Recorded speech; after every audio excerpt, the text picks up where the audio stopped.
What's up, Taiwan? I'm Eric Gao with news from here in Taiwan and around the world. Taiwan's defense ministry has announced a new anti-ship missile brigade to counter maritime threats. This new brigade, under the Naval Fleet Command, will deploy the Xiongfeng missile developed here in Taiwan, as well as U.S. Harpoon missiles. It comes as China stepped up in military drills in waters all around the country. The brigade is set to start operations by the end of this year. 2 new bases expected to house the new deployment were announced last month. The search continues for Chinese fishers missing off Taiwan's outlying islands in 2 separate incidents. As Leslie Liao reports, while relations between Taiwan and China remain tense, differences are set aside when it comes to helping people lost at sea. It's a time of both tension and cooperation between Taiwan and China. The 2 countries don't usually see eye to eye. China claims Taiwan as part of its sovereign territory, a claim that Taiwan rejects. But now, the 2 sides are working together to save Chinese fishers lost at sea. On Thursday, a Chinese fishing boat capsized and sank near Taiwan's Jinmen Islands, leaving 2 dead and 2 more missing. In a separate incident, another Chinese fisher fell overboard near Taiwan's outlying Mazu Islands. The Coast Guard in Mazu says it's working with its Chinese counterparts and asking the public for help. 本属基于海上人命安全救助，可与陆方搜救船舶协同扩大搜救范围，请附近作业渔船及航行船只协助救援工作。 But this cooperation does not mean that all is well between Taiwan and China. On Friday, Chinese Coast Guard boats from Fujian province entered prohibited waters around Jinmen. Taiwan's Coast Guard followed the Chinese boat throughout its maneuver. Chinese vessels made a similar incursion on Saturday morning. 我们积极履行执法职责，一体谋划，综合治理，把执法力量布施到辖区海域每一个角落。 Last month, another Chinese fishing boat capsized while trying to evade Taiwanese authorities, causing the death of 2 Chinese fishers. China has blamed Taiwan's ruling Democratic Progressive Party, saying it showed no remorse over the deaths of its nationals. The investigation into that case, as well as recrimination around it, is ongoing. Perhaps mindful of that human and political fallout, for now it seems Taiwan and China are focused on the Coast Guard's other job besides maritime border enforcement, saving lives at sea. Howard Zhang and Leslie Liao for TaiwanPlus. A fatal stabbing at a new Taipei middle school last December has the public calling for action. Activists gathered in Taipei on Saturday to remember the victim and to demand change. Leslie Liao was there. People are gathered here in Taipei demanding changes to Taiwan's Juvenile Justice Act. Calls for change began after a fatal stabbing involving students at a middle school in New Taipei City. A petition circulating online is demanding that the government amend the law to prevent future tragedies. 拒绝过度袒护加害者。好，走。 The people here today are supporting those calls. Organizers have 3 demands. 1, increased rehabilitation controls for juveniles. 2, mandatory counseling for parents of at-risk youth. And 3, increased resources for social services. The event today also paid tribute to the student who was killed with a memorial service and attendance from various government officials as well as his parents. Activists say it's been nearly 3 months since the killing and the government has yet to make any change in response. Though remembering the victim is central to today's event, spurring the change needed to prevent future tragedies is the main goal. John Su and Leslie Liao in Taipei for TaiwanPlus. Taiwan's government is discussing stronger protections for children in the foster care system. That's after an infant died because of suspected abuse by his nanny.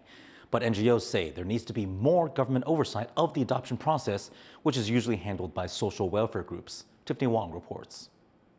Barely holding on. That's how activists describe the grandmother of a 1-year-old boy in Taiwan's foster care system who died, apparently at the hands of an abusive caregiver. Now they are calling for a revision of the country's child care policies to prevent tragedies like this from happening again. 不太能讲话，然后精神非常涣散，没有办法吃，没有办法睡的那种哀痛之中，甚至他是非常自责的。为什么我没有钱，我没有能力可以来照顾他？ The child's death has prompted a national outcry. The boy was put up for adoption, but died after 4 months in the care of a Taipei nanny hired by the NGO handling his adoption. Now local governments in northern Taiwan and the health ministry are reviewing adoption practices, proposing improved training for nannies and more check-ins by social workers. But some advocates say politicians have not looked at the problems carefully enough. They said that check-ins should be unannounced, not scheduled. 破掉的网，他可能拿 OK 绷再稍微再贴一下，假装好像他又完善了。所以你们是不食人间烟火，也不知道说真正实务上面面临的问题，荒腔走板，距离民众的生活越来越遥远。The mayors of Taipei and neighboring New Taipei responded to the comments, saying the proposals are not yet complete and that they hope they can address the needs of the public. 行政院其实如果能够提出完整的方案，而且能够聆听民众的声音，立法院也可以主动提案，这个大家都会乐意看到。对加害者，我们绝对严以处罚，不加宽待。法律面我们一定要更定定、更周全、更到位。But whether the changes proposed by officials can make a difference is what matters to these advocates, who hope to give a voice for the children unable to speak up for themselves. John Su and Tiffany Wong for TaiwanPlus. One of 3 Taiwanese nationals rescued from a human trafficking operation in the Philippines is now under investigation for possibly being an accomplice. The man, surnamed Zhang, is a wanted fugitive here in Taiwan. He was among 800 people rescued from a fraud operation on the northern Philippine island of Luzon. Taiwan authorities are working with their Philippine counterparts to investigate Zhang's involvement. Filipino, Chinese, Vietnamese, and Malaysian nationals were also forced to work in the scam, which involved online dating and cryptocurrency. 12 people in Hong Kong have been sentenced to prison for storming the city legislature during pro-democracy protests in 2019. Hundreds of protesters broke into the building at the height of the demonstrations, spraying walls, smashing furniture, and breaking windows.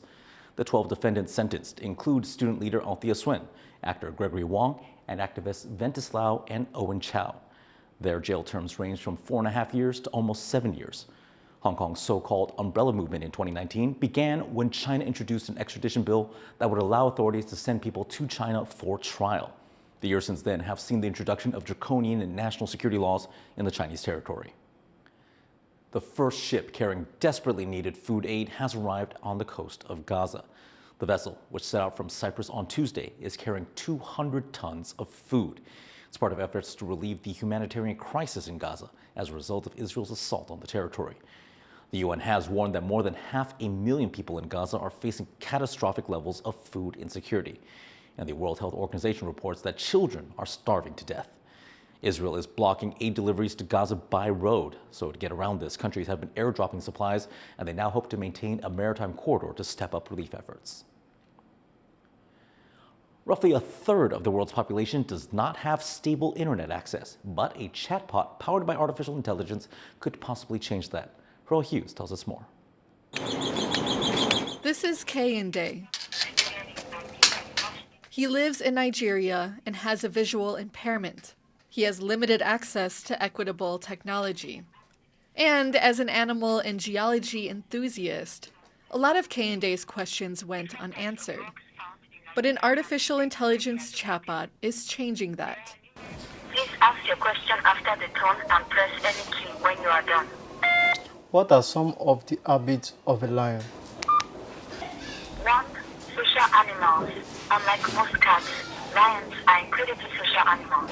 Lions are predominantly nocturnal and rest for up to 20 hours a day. I can't just be moving from one individual to another who is using a smartphone in order to say, okay, I want to ask a question. I was finding it so hard, but let's say I can say it is because of me this company was brought up. In Nigeria, more than half the country's population of over 200 million people does not have internet access or a smartphone. This chatbot tool was created by a company called Viamo. It's powered by AI and works anywhere, even offline.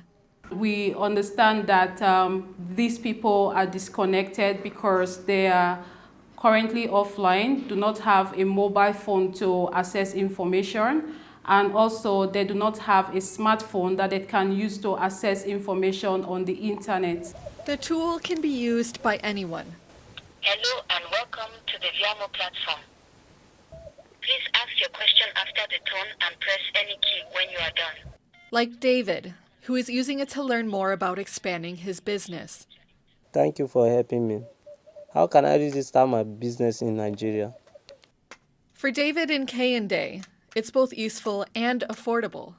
For people who are not that financially buoyant, they still have this opportunity to use even the little as 10 naira to ask a lot of questions that will actually benefit them. I'm so happy. Viamo also partnered with UNICEF to provide important information on HIV/AIDS, tropical diseases, water sanitation, and more. The plan is to expand to other marginalized areas around the world to ensure that even the most remote communities can stay connected. Joseph Wu and Harel Hughes for TaiwanPlus.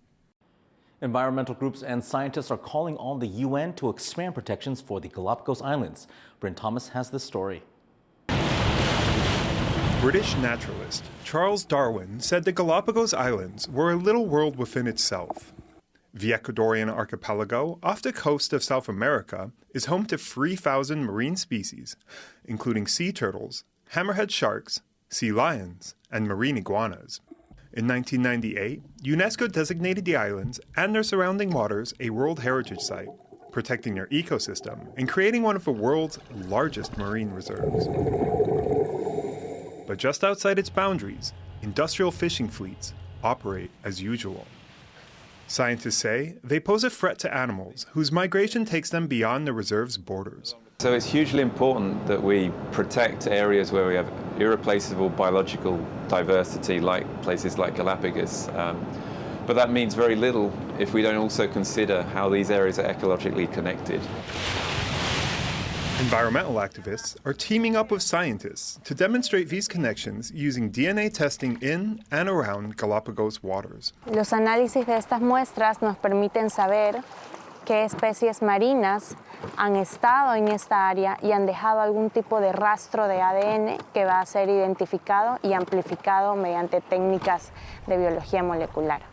Bit by bit, they've been able to map a larger and more interlinked ecosystem that stretches far beyond the borders of the Galapagos Reserve. The information which we're collecting now is kind of like putting together a big jigsaw puzzle, because everything is integrated in some way. And if you're looking to prioritize the most important regions to start working, to know where those corridors are, you need to use genetics. So you can start to look at how particular populations are connected from one region to another using genetic analysis, genetic tools. To protect these ecosystems, environmental group Greenpeace is calling on the UN to expand conservation around the islands using the High Seas Treaty. The UN treaty went into effect in June 2023. Once it's ratified by 60 countries, it could expand conservation areas to international waters that make up 60% of the world's oceans. This would allow for much larger nature reserves in waters outside of any country's jurisdiction. Greenpeace says Ecuador, Panama, Colombia, and Costa Rica have done much to protect the oceans within their jurisdiction, but the group is urging these countries to show leadership and ratify the agreement.